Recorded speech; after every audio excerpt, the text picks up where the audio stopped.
Hare Krishna, welcome to the question answer session based on the fourth chapter of the Bhagavad Gita, which is entitled as Divine Knowledge or Transcendental Knowledge.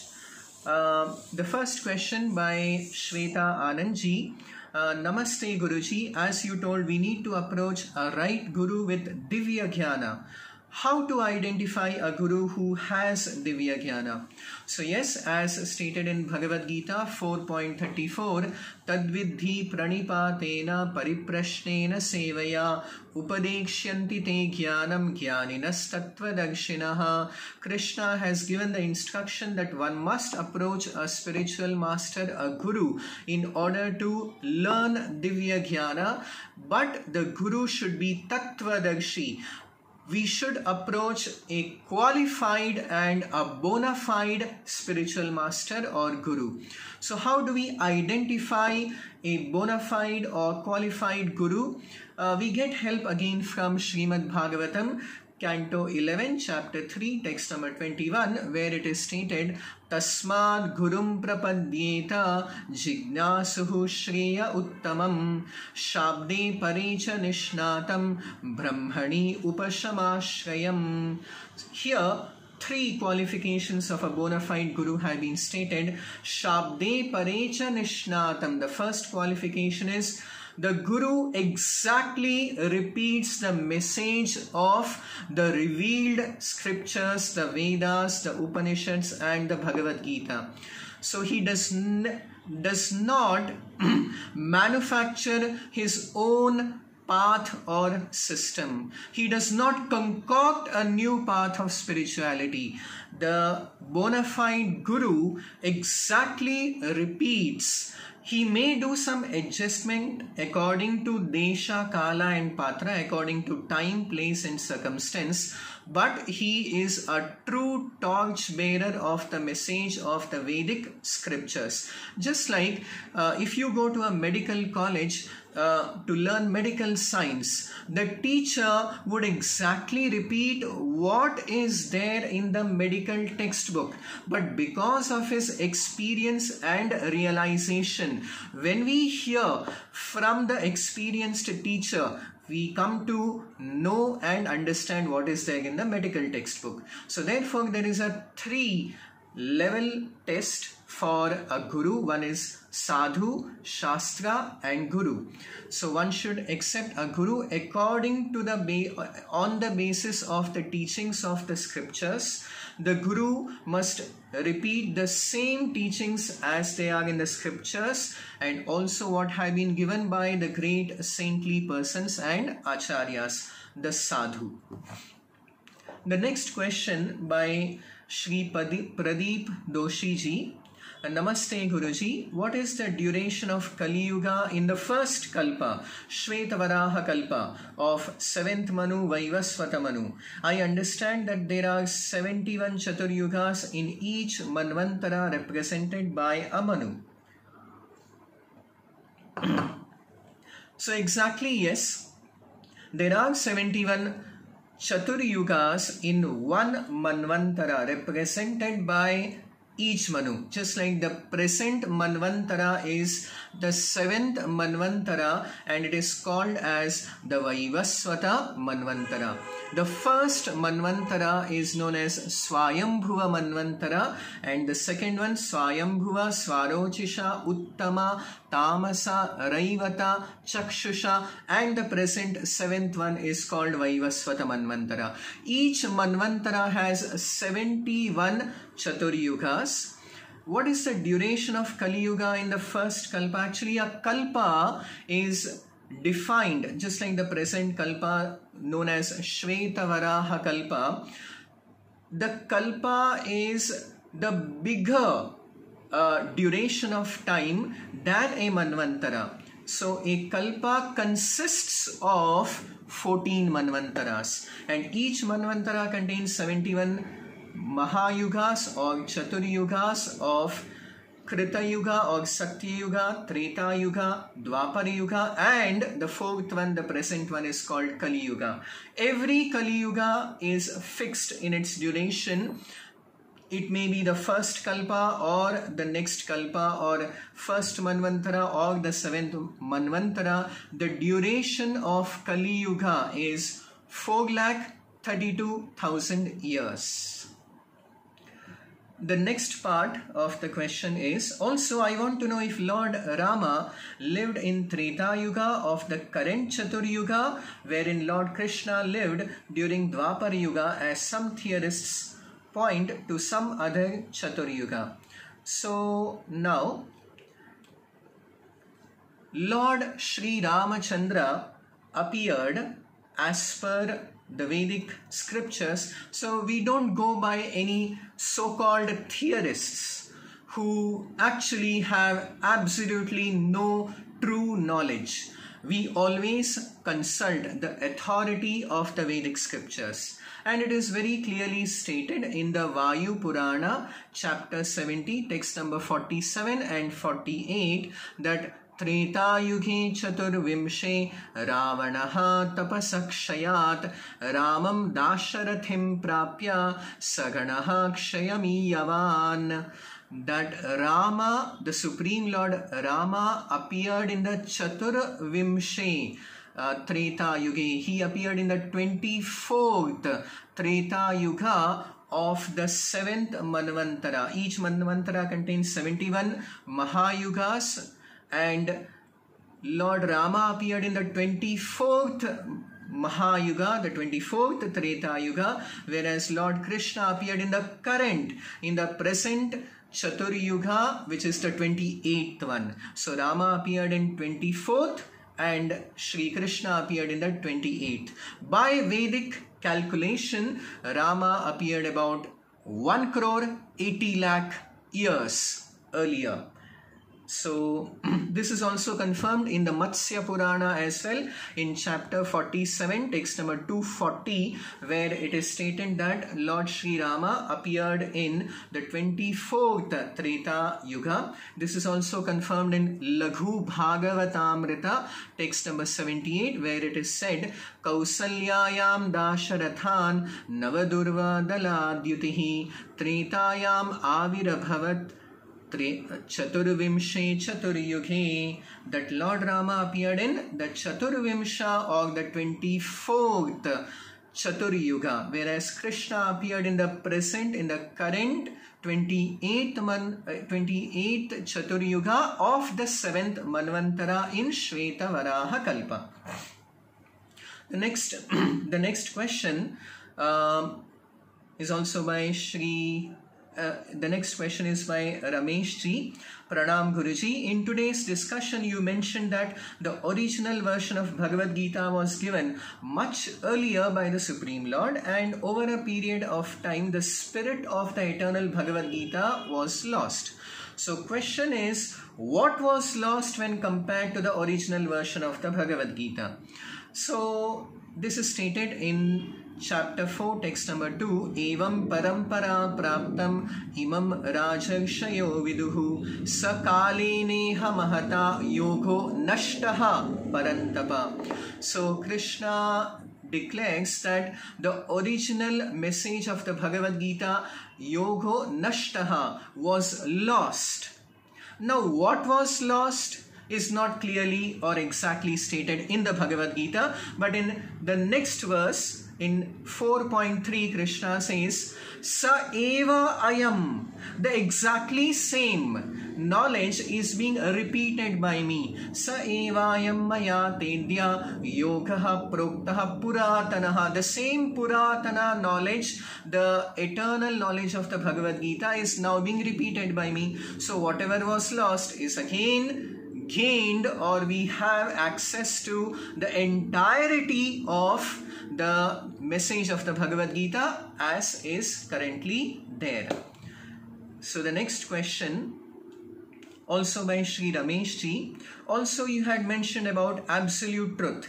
In this materialistic world, with the help of advanced technology, is it possible only to measure the relative truth quantitatively? But how can one measure absolute truth? Is it possible, or we can only experience the absolute truth?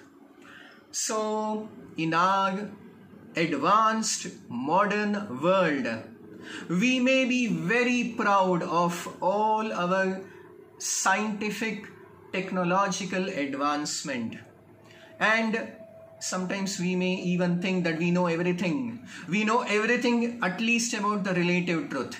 But the fact is that all our so-called scientific and technological advancement has not even been able to measure the relative truth as well, not even 0.00000000001% also.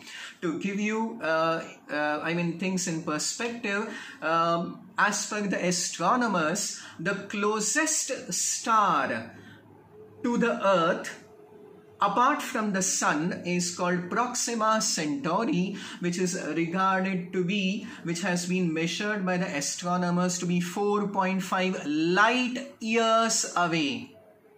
And the Sun, which is the closest star to us, is supposed to be 8 light minutes away. We have, with all our technological and scientific advancement, not even been able to approach the Sun, which is only 8 light minutes away.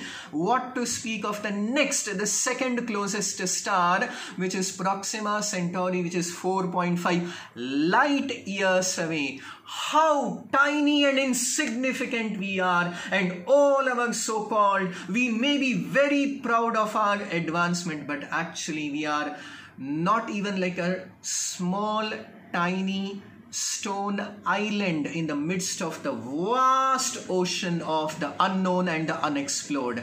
So what to speak of absolute truth? Our scientific advancement cannot even measure the relative truth, not even 1%.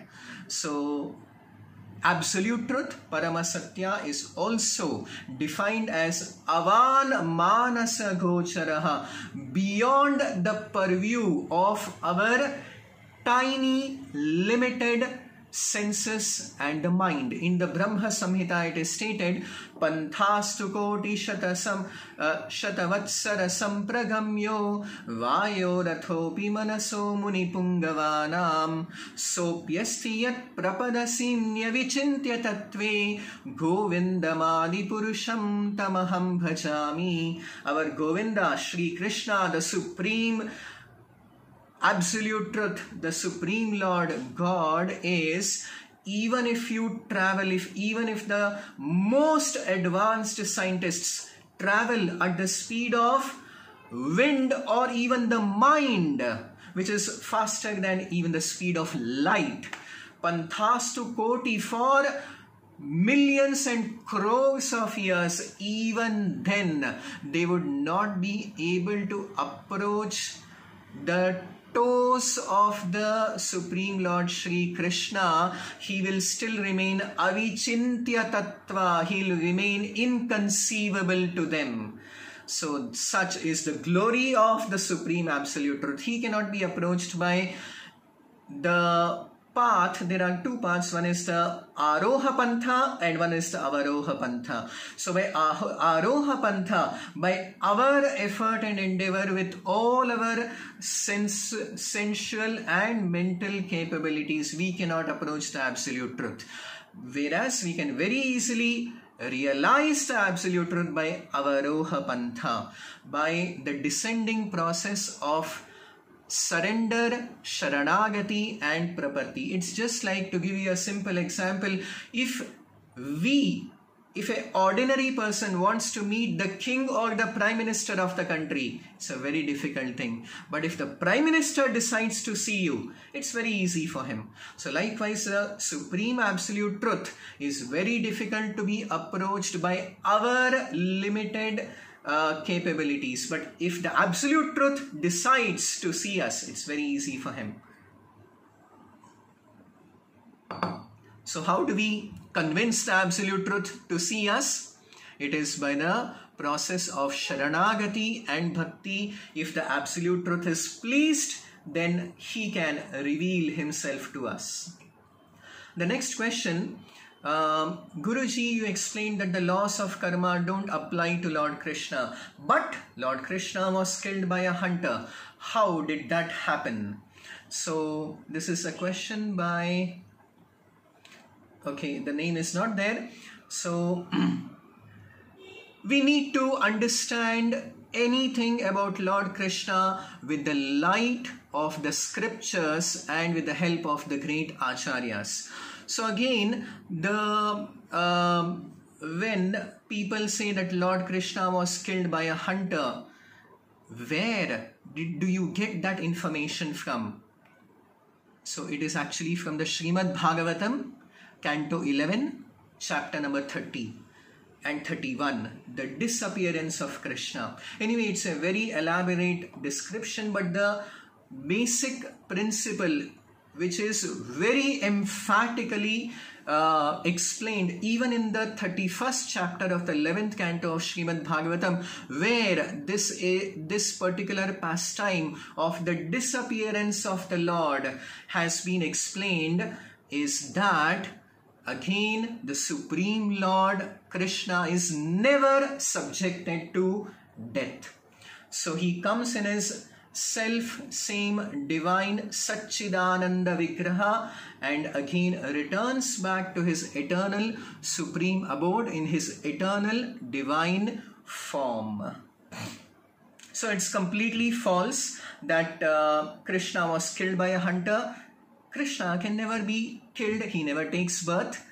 As per the Bhagavad Gita, Srimad Bhagavatam, as per all the revealed scriptures, and very clearly the laws of karma don't apply to Lord Krishna, because it is not my statement, it is a statement of Bhagavad Gita 4.14. Namam karmani limpanti name karma phale spriha iti mam yobhijanati karma bhirna sabadhyate. Anyone who just understands and realizes with firm conviction that Krishna is not subjected to the laws of karma is also free, becomes liberated from material bondage, from karma bandhana.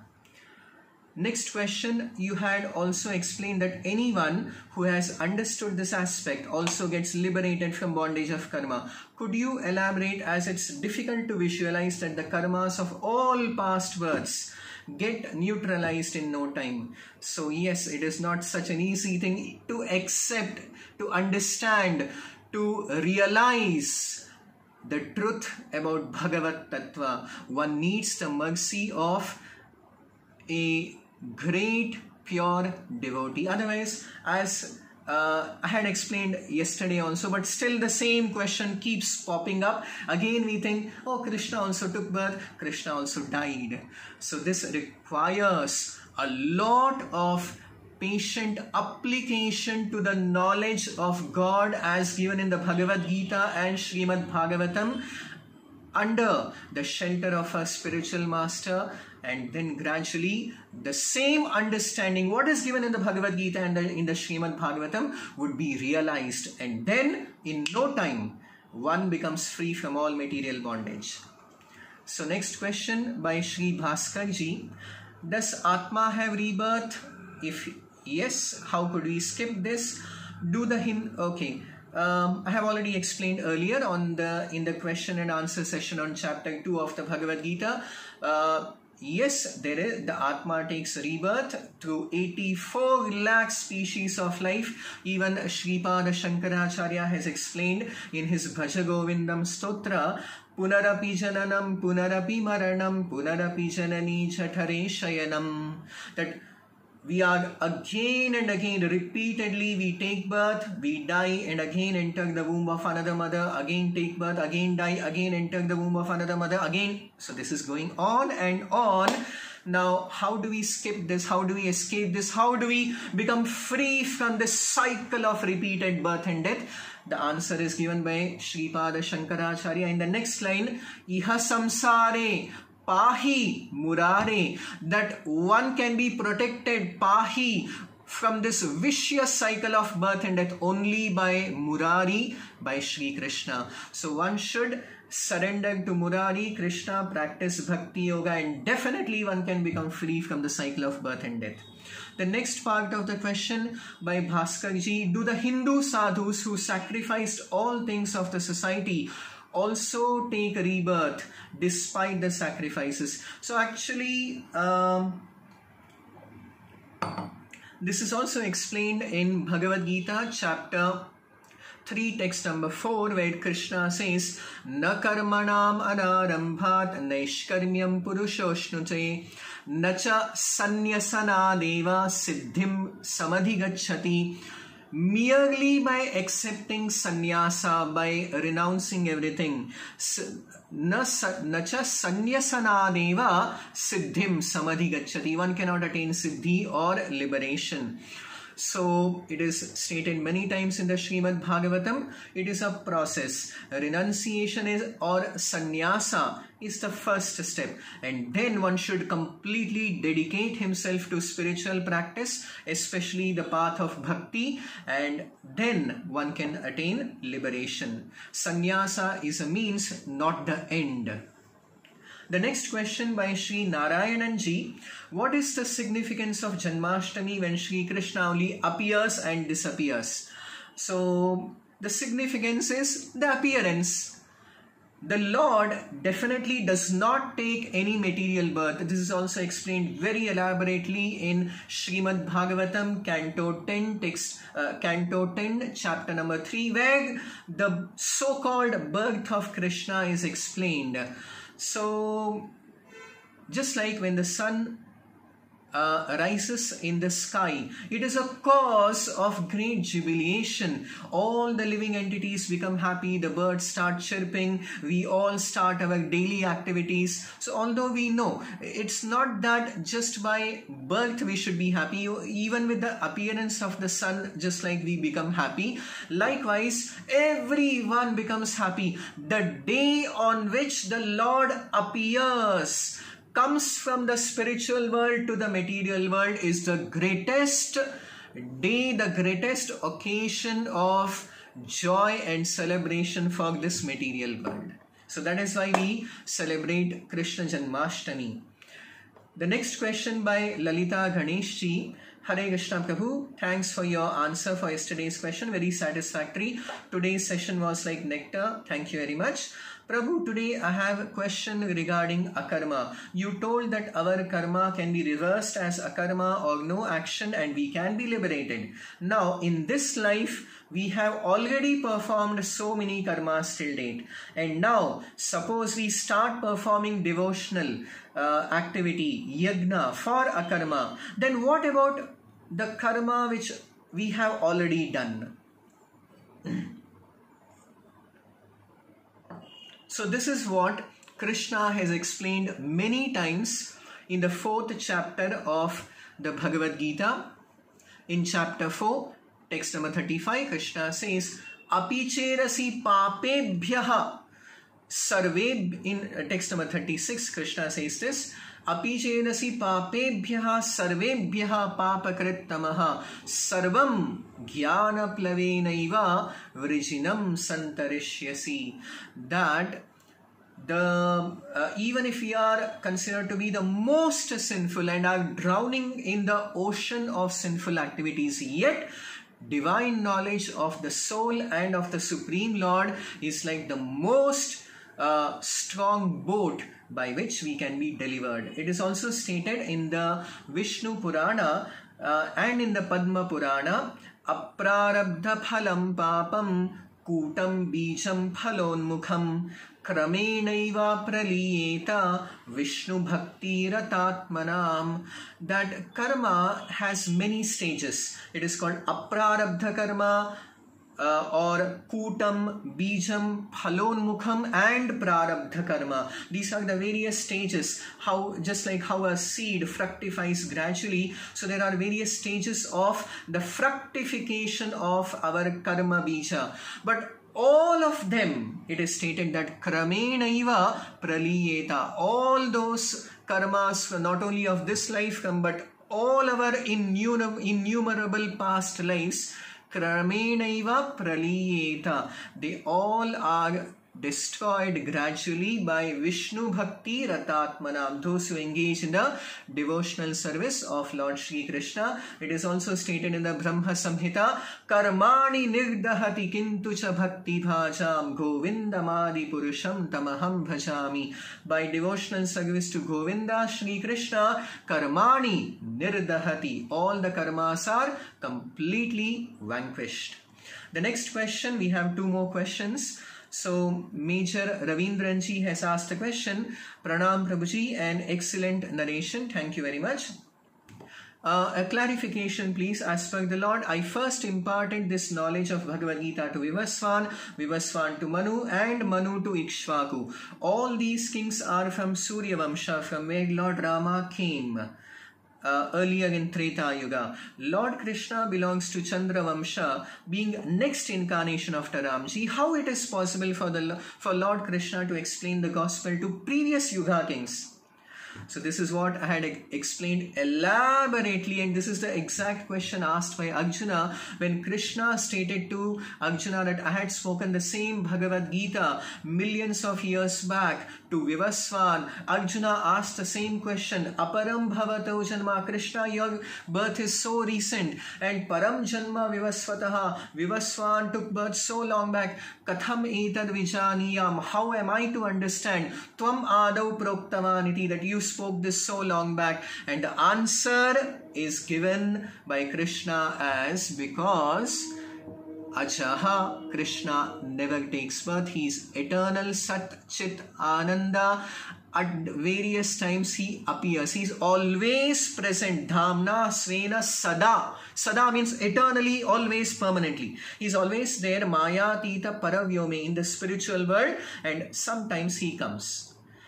Just like he appeared in the 28th, but he comes once in one kalpa. So he has come earlier also, he is always there also. So there is no such question of before or always, because Krishna is eternal, permanent, always present. So the next question, how to elevate the last question. Okay, two more questions. How to elevate from gunas that we follow as jivas, as I believe it is required to get into transcendental devotion. So actually the answer is given in Bhagavad Gita chapter 14 text number 26, that sagunan samatityaitan, one can at once transcend all the three gunas by mamchayo vyabhicharena bhakti yogena sevate. Whenever we are practicing bhakti yoga, even practicing whatever devotional activity we perform, that is actually beyond the three gunas. So by more and more practice, we can keep ourselves, maintain ourselves on the transcendental level. The final question, as jivas we need to keep doing karmas, then in parallel how to be in consciousness of Krishna or Supreme God? Focus on karma or bhakti. So Krishna explains in chapter 8 text number 7 that tasmat sarveshu kaleshu mam anusmara yudhyacha. Krishna is giving an instruction to Arjuna that you always remember me, and at the same time yudhyacha, fight as well. So it is possible to remember Krishna always even while fighting a battle. So we are not doing such an extreme activity of going to some battlefield and fighting.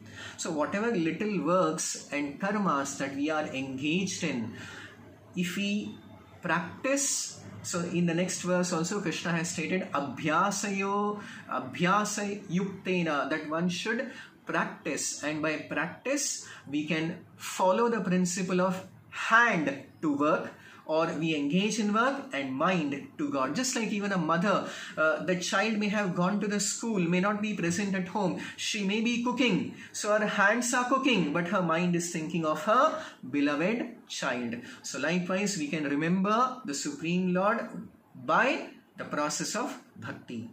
So thank you very much. We welcome you again for the 5th session of the Bhagavad Gita on the 5th chapter today evening at 5 p.m. Thank you very much. Hare Krishna.